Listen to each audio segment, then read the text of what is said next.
What's up guys, Joe Drake here with the Axiom Fitness Academy, and I want to talk to you guys today about the other side of personal training.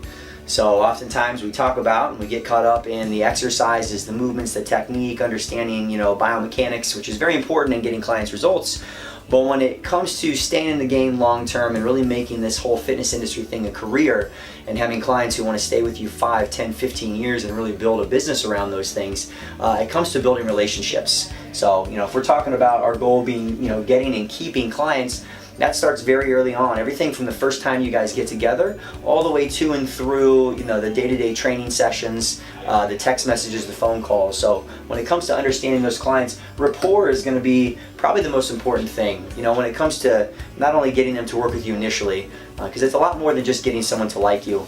It is really being able to take a look at the world through their eyes and understand what their struggles are. The way that they respond to communication, the type of body language that they have. And that takes time. It takes time not only with that client, but it takes time in personal training to gain that experience. I want to introduce you guys to a way of thinking about client types though. Let's say we're sitting down that first time trying to understand who this person is and how I'm going to build a program out for them that speaks not just to their physiology that's going to change their body, but to the psychology that's going to keep them motivated in the long term. So let's think of clients in one of three categories. So we've got traditional clients, we've got adventurous clients, and you guys can kind of see this as a continuum. And somewhere in the middle we've got this hybrid of both, all right? So we've got this continuum, someone can exist different areas on this continuum, and even day to day someone can be in different parts of this. But let's take a look. Traditional, so think of someone who might be a traditional exerciser. They may prefer more reps and sets. They like a little bit more structure.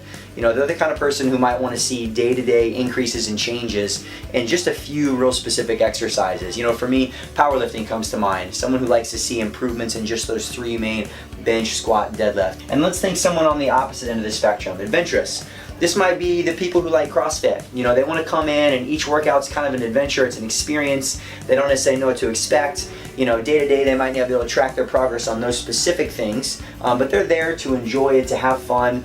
They might like kettlebells, battle ropes, new things. They like to learn skills. They might enjoy doing workouts for time instead of repetitions. And then somewhere in between is our hybrid person. Maybe they've kind of got a blend of both. And I think it's important not to just think about and understand and ask the right questions to figure your clients out, but then also figure out which kind of exerciser are you. Because oftentimes early on, we train our clients however we are. And I've got a good example for you. I've got a client who's in his 60s, and I would definitely say automatic traditional, likes to see improvements in just a couple of exercises, doesn't necessarily like to have lots of things introduced every single day.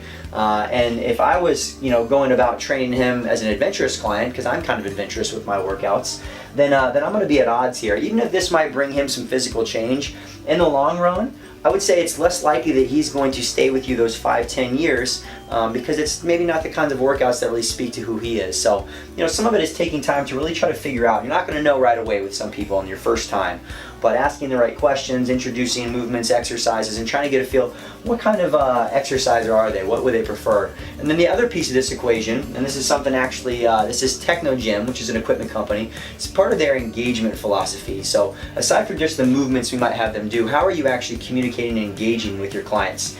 And they break it down into three ways as well, or three types of clients. So we've got move clients, we've got train clients, and we've got play clients. So these two different ways of categorizing kind of go together. So move clients, these are going to be people who are coming into you for general health and fitness. They know they need to move in order to be healthy. They don't have big aggressive goals of weight loss or specific performance goals. They're doing it more so because they know it's kind of a responsibility and it's something that they want to keep doing for their long-term health. Train clients, just like it sounds, this is someone who's probably a little bit more type A. They might like and want to see data and track numbers, and they've got specific goals and timelines, and that person kind of thinks and operates that way. And then you've got your play clients, who are probably very much like this adventurous person. They're not doing it because they necessarily like want to see increases in a certain weight. They want to enjoy themselves. They want to feel good. They want it to be exciting when they come in. So kind of building off the exercises that we have clients do, think about even how you would communicate with these people differently. You know, someone who's more of a trained client, they might want to know the nuances and specifics of, hey, you know what, I'm doing a cable rotation, and you know, I want to make sure that, you know, the arms are straight and that we're rotating so you feel it in the obliques, and you might use more specific technical language because that person might enjoy understanding and hearing that, and they might connect with that better. Versus the person who's playing, you know, you might turn that same exercise into somewhat of a game, you know, where you're trying to move the target of where they're rotating every time, because they're not maybe going to respond to, you know, your obliques and saying specific anatomy and range of motion, degrees, that kind of stuff. They're not interested in it. And then the move person, again, even, you know, the way you might tell them is, hey, you know what, just bring your hands over across, let your eyes follow. You keep your explanations a little bit simpler.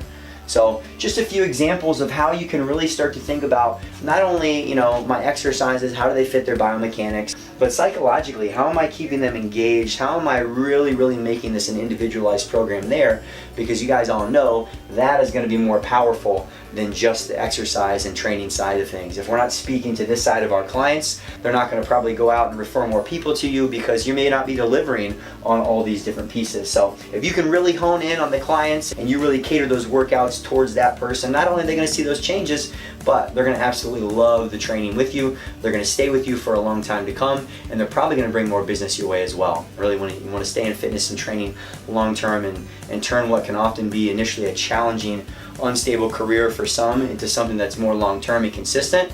This is the kind of stuff you got to start thinking about.